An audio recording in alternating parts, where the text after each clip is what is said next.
This is RC. It's your girl K Marie. K Wilk. It's your boy Black. Your girl Lady. And I'm Sirr, and you listening to 2020. 2020. 2020. 2020.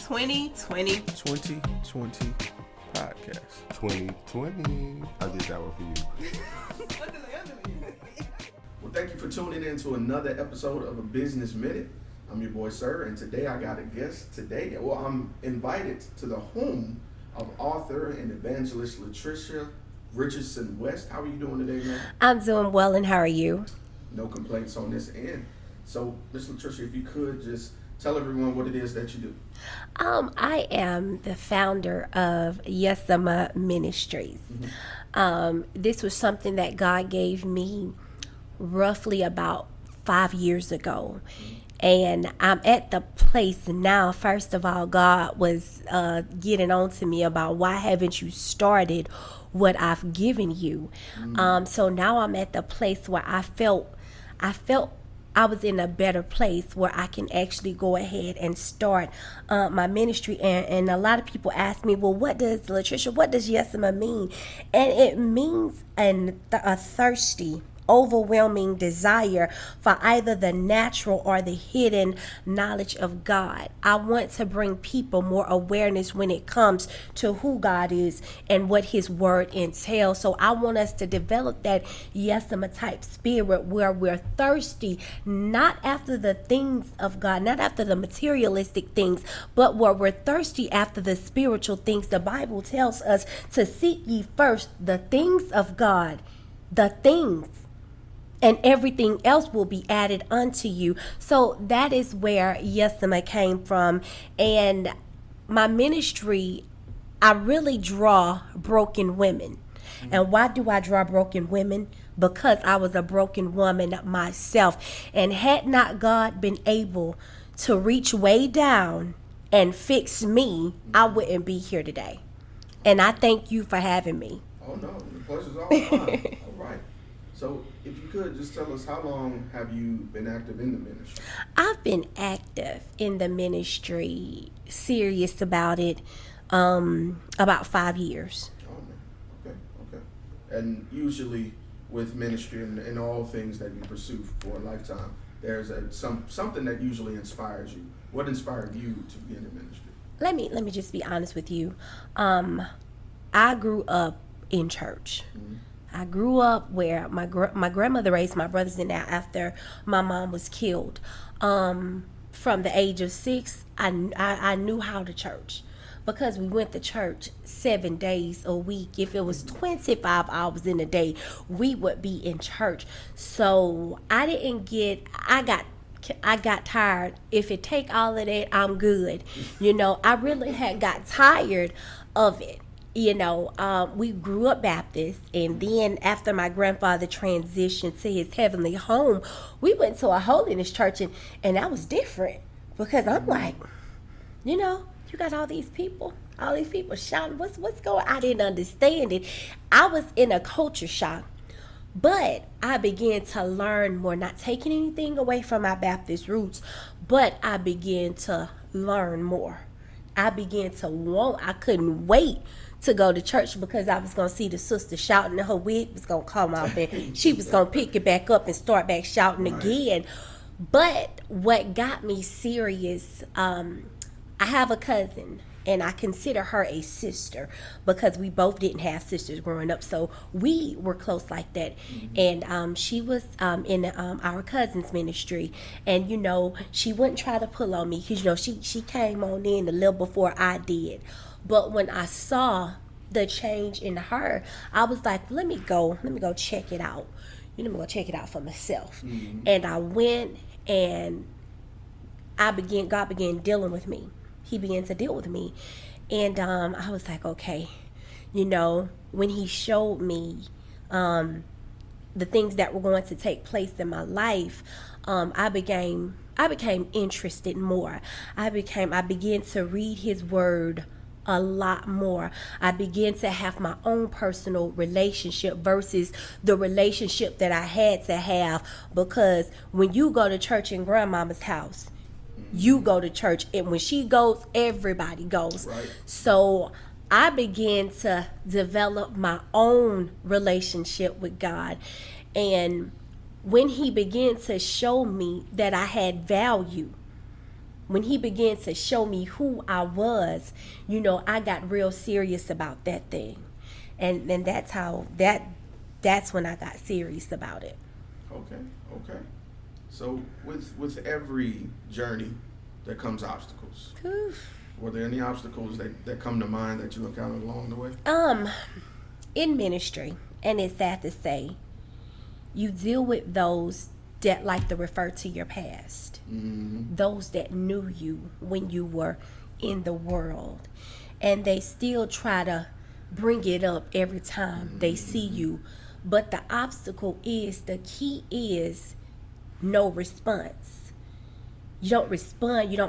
I don't feel like I have to reintroduce you to me every time I come around you.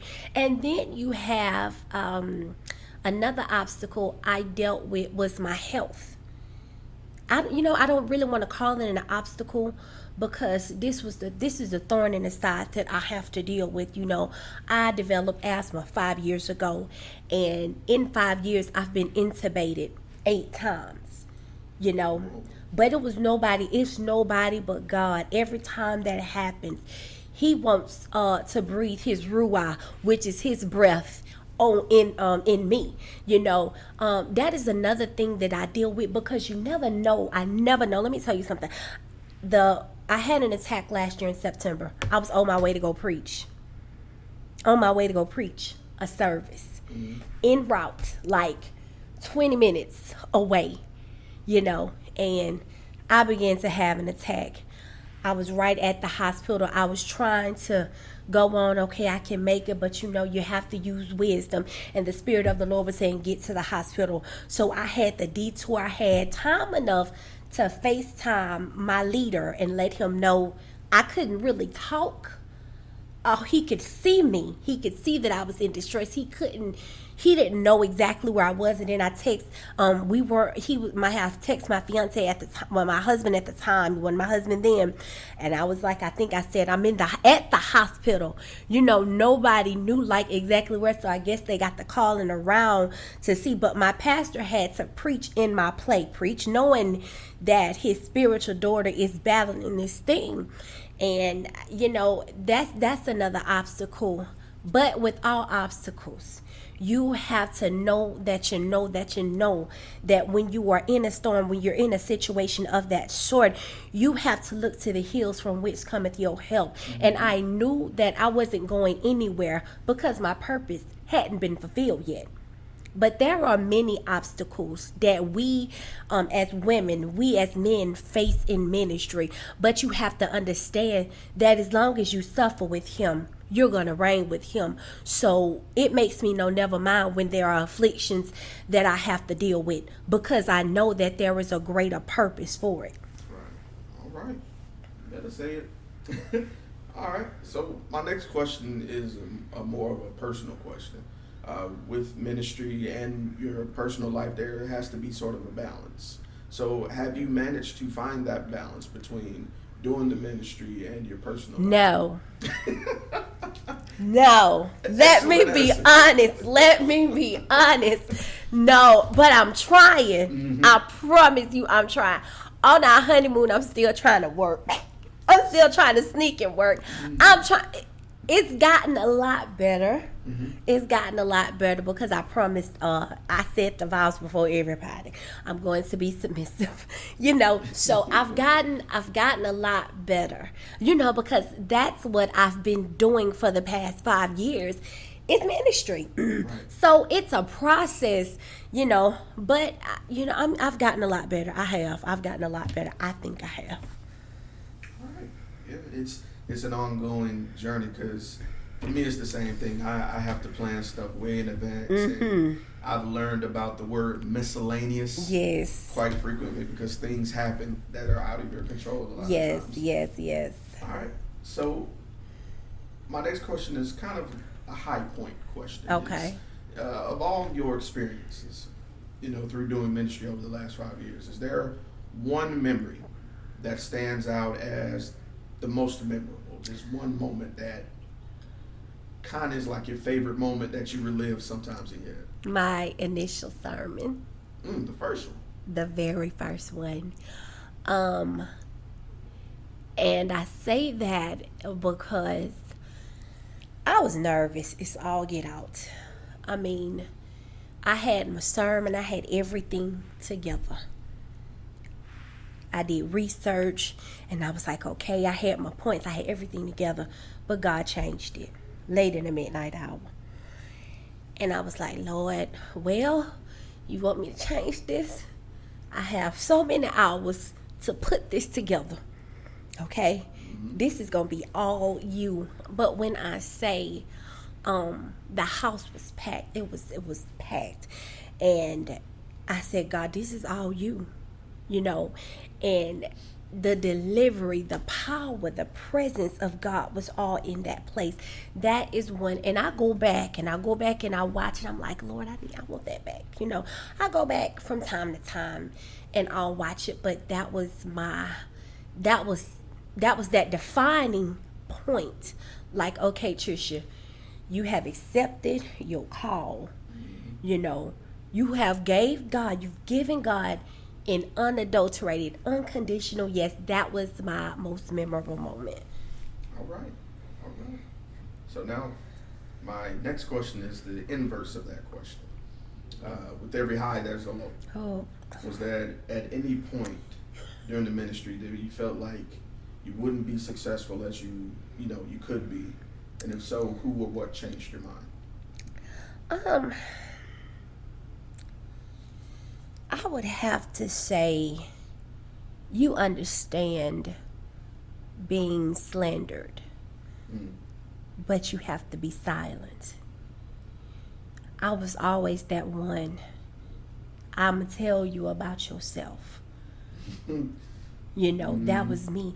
But when God shuts your mouth, and I'm like, Lord, you got to help me because the way I feel right now, and I'm very transparent, I want to go all the way off. But that was at that season, that period of time when my name was being slandered, and I had to shut my mouth because God says, listen, I have people fighting for you. You just have to be quiet. Shut your mouth. I had to have the gift of shut up. That was because I didn't know, because I'm quick to, I was quick to snap, but I had to know how to be quiet. And because I was quiet, that season didn't last long. And some of those same people that did that, they had to come back and apologize. All right. Hey, prepares the table. All right. So my next question is one of my favorites. It's not the favorite, but one of my favorites. I say it's probably my second favorite. And I call it the long-term question. Okay. So where would you like to see yourself and in the ministry as well? In 1 year, in 3 years, then in 10 years? Okay. In 1 year. Oh, Lord. In 1 year, where I would like to see myself in ministry. Doing more, for the most part. Doing more. Not just preaching, but doing more with Yesima Ministries. Doing more outreach, doing more evangelistic work. And when I say evangelistic work, going out, I will go to the communities that nobody wants to go to, and compel those young women to come in. Let me tell you about a man that told me about everything that I ever did. Let me tell you about a man that I didn't have to compromise my body for. I want to find myself doing more of that type of evangelism. All right. Now, in 3 years, it's no secret that I married a pastor. And although he doesn't have a church now, you can't take the title of pastor from him. So in 3 years, if we're not in our own ministry, I would like for us to be working towards that. And in 10 years, where would I like to see myself in ministry in 10 years? In 10 years, I'd like to see myself again doing the work of an evangelist, helping my husband push the ministry, doing more out there in it, because the church is not within the four walls. You have to go out. The Great Commission says, go ye therefore and teach all nations. We've got to go out and get the people. I would like to have a home established for those at-risk women. I would like for that to happen. I would like to have a place set aside in ministry to teach them about the things of God, to teach them about just different things, common sense type things, you know. And again, that's what I would like to see myself doing. But it's kind of hard for me to say me when I'm now married to someone else. So I would like for us to work together, to collaborate and work together and work his visions as well as mine. I would like to see those manifest. All right. Okay. And that leads me to my last question of the interview, and this one is my favorite. Starting out and working on a vision is always a scary task within itself. It comes with its own, as you can listen to this podcast and tell, it comes with its own journeys, hardships, struggles, memories, sleepless nights in some cases. But for that person who has a dream and they're thinking about taking a chance on themselves, what words of encouragement would you have for them? Focus on what God said and not what you see. That's my thing. Many times we allow our natural eyes to talk us out of the blessings of God. I understand and I know that it is hard to build from the ground up. You have those hiccups, you have those bumps in the road, but the Bible tells us that better is the end of a thing than the beginning. And there's this thing that we've got to go through called the process. In the process is where you are being made. So go through your process, but as you go through your process, grow through. Don't break down before you break through. Amen. I told you I don't want to preach. It's coming on. I feel it. Don't break down before you break through. Focus on what God said and not what you see. And something that helped me was doing affirmations, because I'm telling you, affirmations they work. That it took me 3 years to really just to get it together, to write it and push it out there. It took me 3 years because I was like, okay, but God, I'm real transparent in this book. But what are they going to think? They're going to talk about me, And I was looking at the physical thing. I wasn't looking at the fact that this book was going to help somebody come out of unforgiveness, come out of promiscuity, come out of homelessness, come out of that relationship that is not good for you.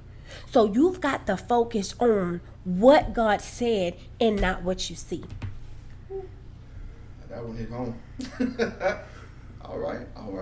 Well, and with that, Miss Letrisha, I do have to ask, if anyone wanted to get in contact with you, whether it be for a word of prayer or just a conversation or just to get your thoughts on any sort of idea, where could they reach you? You can find me on Facebook. You can find me on my personal page, which is Letrisha Richardson West, spelled Letrisha Richardson-West. Or you can find me under my ministry page, Yesema Ministries, which is YISEMAH. You can find, and if you haven't liked my ministry page, make sure you like my ministry page. You'll be notified about things that I have coming up.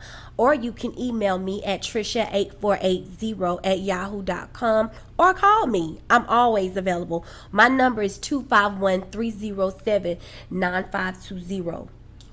Call me in regards to ministry. If you need a word of prayer, if you know, but you know, I'm always that one. I'm easy to get in contact with, and I'm very responsive to my messages. All right. Now we mentioned earlier that you kind of touched on it took you 3 years to write. Do you have any material you'd like to share with us, or any upcoming events that you'd like to discuss? Okay, well listen, I recently wrote and published my very first of many books called How I Got Over, and in this book I'm talking about different things that I went throughout life.